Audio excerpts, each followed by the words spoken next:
We are heading to Dublin now, where Brenda Donohue is in familiar surroundings, a radio studio. But it's a radio studio with a difference, isn't that right, Brenda? What's it all about?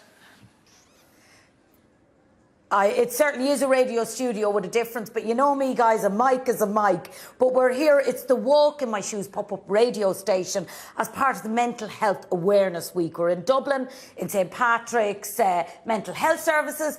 And do you know that they do 280 hours of radio a week, led by a plethora of celebs? And the CEO from St Patrick's is with me here. Paul Gilligan, how are you? I'm great. This is a fantastic week for us because Walk in My Shoes is an initiative we began 5 years ago. It's gone from strength to strength, and its main focus is to get the conversation about mental health going, to get people talking about their own mental health, and most importantly, to emphasise the importance of seeking help when you need help. And that's really been achieved. Now, I think the interesting thing, and I've been watching people come in and out of here all day, is I feel kind of the younger generation are okay to say, look, I have a problem here. But it's the older generation, the stigma's there, and it's harder to get through to them. Yeah, I don't know, I'm wrong. No, you're absolutely correct. I mean, young people give us great hope around mental health because they're prepared to talk about it, they're prepared to confront it, but there is still a deeply ingrained stigma in Irish society, and it's going to be up to them young people to really confront that. And we know that from our research, and we know that when we even look at ourselves and our attitude. So, yeah, no, you're right, it's marvellous to see young people, and indeed, we try to focus a lot of our efforts on young people and get them to talk about openly about mental health. And this is why this radio station is very important. And as I said, DJ Carey, not the hurler. I love it. I'm sorry, I'm cracking the same joke all day. Nuala Carey, you're on the decks. Are you enjoying this? Loving it. I was here last year for the first time and I co-hosted with Marty Whelan and Brent Pope. But this year I'm flying solo. So thank you very much for dropping in and keeping me company during my show. We've had a host of great guests. And the most important thing is, Paul said, we want to get the conversation going. I suppose it has started, but we want to keep it going now about positive mental health. Is there anything you can't do? Oh, there's lots of things I can't do, Brenda. And if I can just go back to your love life, do you mind? Oh, well, it depends what you're going to say. Okay, right, okay. I know you've had marriage proposals. There's rumours you're currently dating. But no I believe you have a Hollywood star who's a fan. Can you fill us all in? Yeah, well, it was quite a surprise to me, but Gerard Butler, the Hollywood actor, sent me a message saying hello to me and all my weather colleagues. He's doing a movie about weather, yeah. Yeah, it's called Geostorm. That'll be out quite soon. So I haven't got to meet him, but hopefully he was listening today, Brenda. You wouldn't know. Yeah? He'll have to come on air with me next year. Give us some of the people who are joining you and presenting with you and Walk in My Shoes. Well, there's been a host of people. Blonde Tracy, Joe Duffy, I believe, involved too. So don't ring him with live line issues. It's a different show. Brent Pope, Dr. Sinead Lynch. We've got one of my colleagues, Louise Herity, tomorrow. Keith Barry. I'm always afraid of Keith Barry because God knows what he'll do to me. So we've got a whole host of people. That's fantastic. But Maura and Daithi have to get involved next year. They certainly will. And I just want a quick question with you, Paul. So what can we do ourselves, I suppose, to promote mental health and to be aware of it? I think the most important thing is for us to confront our own attitudes, to be honest with ourselves and ask ourselves whether we have healthy attitudes. Secondly, reach out to somebody who has mental health difficulties and offer them support. And lastly, be prepared to confront discrimination. Really important, because it's only that way that we'll manage to address stigma in our society. All right, well, Paul Gilligan, the CEO here, and DJ Carey. I'm sorry, I'll keep cracking that joke. I'm still on air till 5. Yeah, the cows come home. I'm going to be putting in a request in a minute.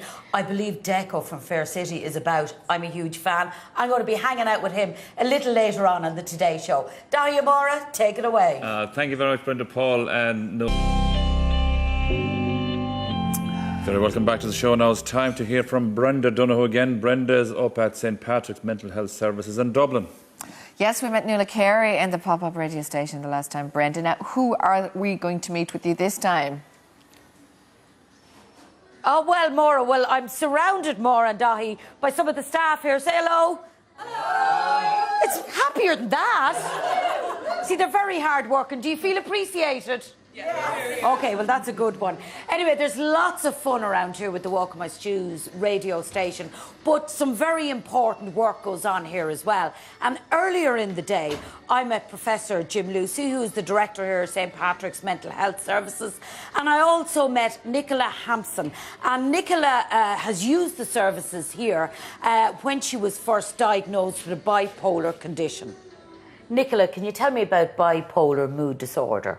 Yes, I can. That's what I've been diagnosed with, and it's extremes of mood, both highs and lows.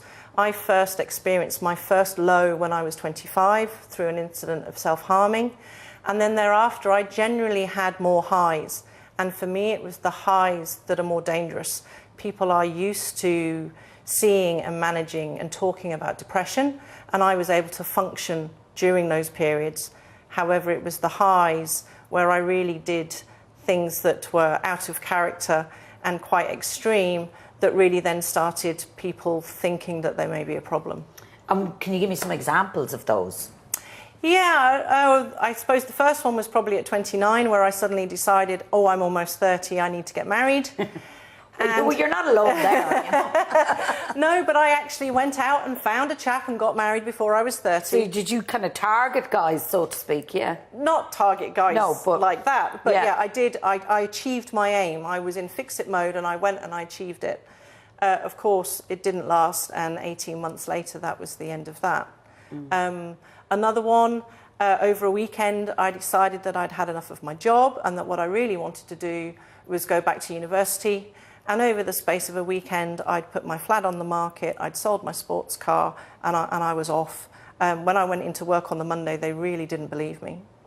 And Jim, Professor Jim, yes. We call each other Jim. I think so, Jim, Brenda. Brenda. Yeah. Welcome to Patrick's. Thank you very much. Now, what Nicola's describing there, there are many people looking at the show and they'll say, well, you know, some days I feel on the floor. Yes. The next day I have the house cleaned from top to bottom in this manic, you know, cleanliness. So when is the bar set that we look and say, well, actually, it's a problem? Well, all of us have fluctuations in mood. Mood's an emotional, a hormonal thing, but these fluctuations are extreme and they're much wider than are part of our normal life or our ordinary life. And Nicola would acknowledge that. When it becomes impossible to live, work and love in a way that is safe and is in keeping with your character, it's out of the norm. And you know, things like your sleep go, your energy changes, your judgment is impaired, your mental activity is either way out, overactive, or you can't actually concentrate at all. And these are extremes. And the thing to realise is this is an experience that happens. It's an experience that happens to people with bipolar mood disorder, and otherwise it's not their identity. It's an illness experience that happens repeatedly or less, depending on whether people are well or not. And it's in that sense no different than diabetes, which is an experience that has to be controlled. We have to manage it. We also can manage it and live life well. So are you living life well, Nicola? How do you go about that now, having used the services here?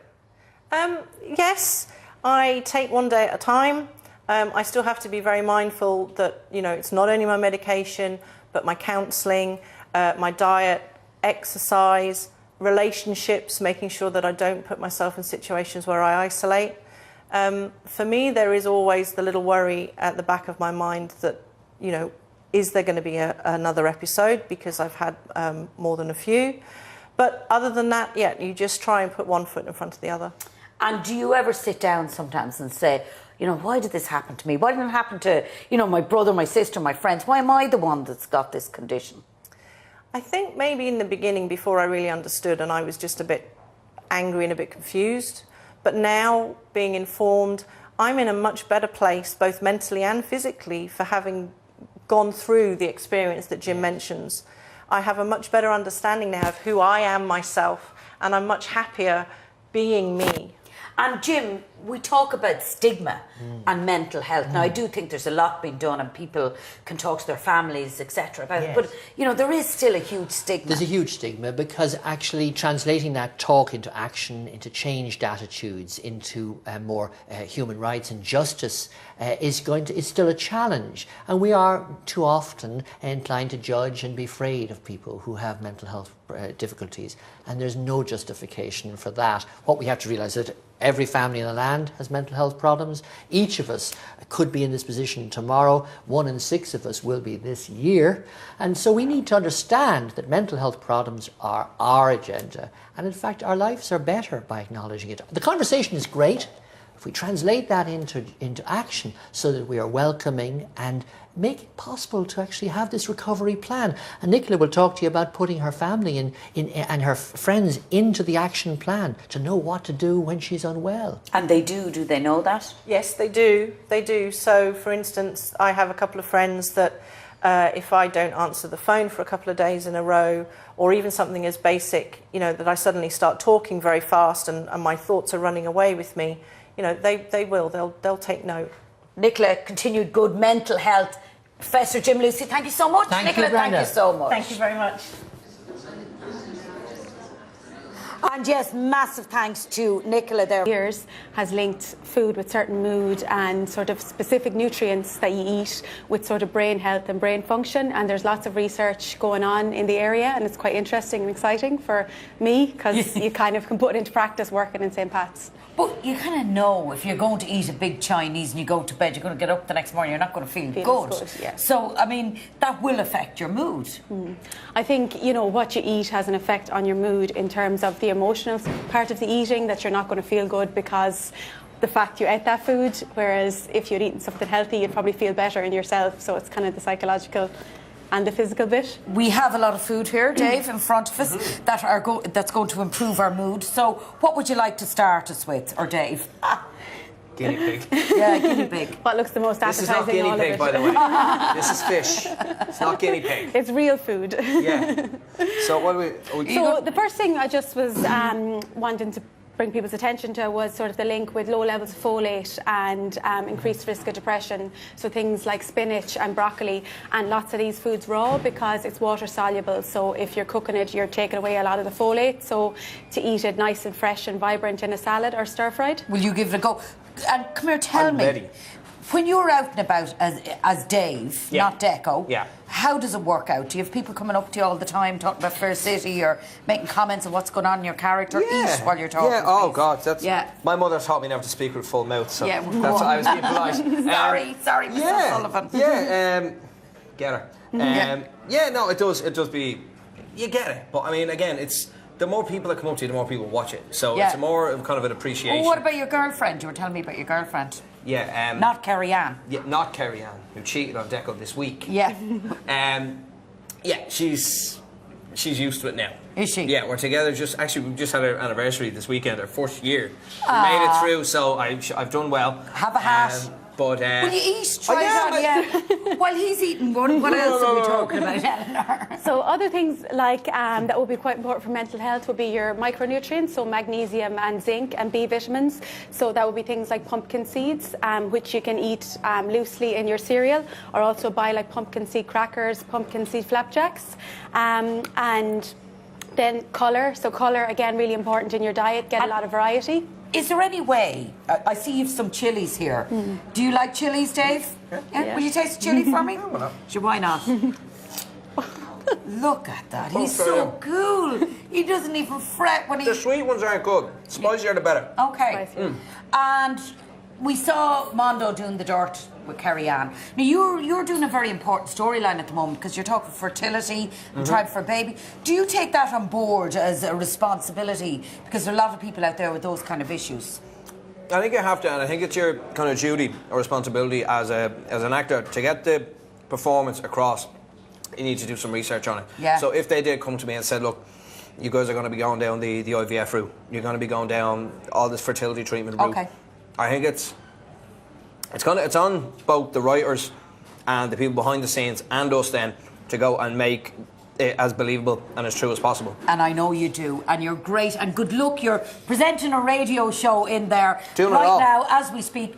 Thank you very much, Eleanor, for talking to us. That's it for St. Patrick's Mental Health Services here. We've had a fantastic time, and remember to tune in to the radio station, Walk in My Shoes. It's going on all week for Positive Mental Health Awareness Week. Thank you very much. See you, Dáithí, Maura. Take care. I'm going to have Guinea pig is good. She's great, Brenda, and they're all fantastic and great work there as well. So fab advice, and listen to the radio station. Certainly It's been on do, all yeah. week.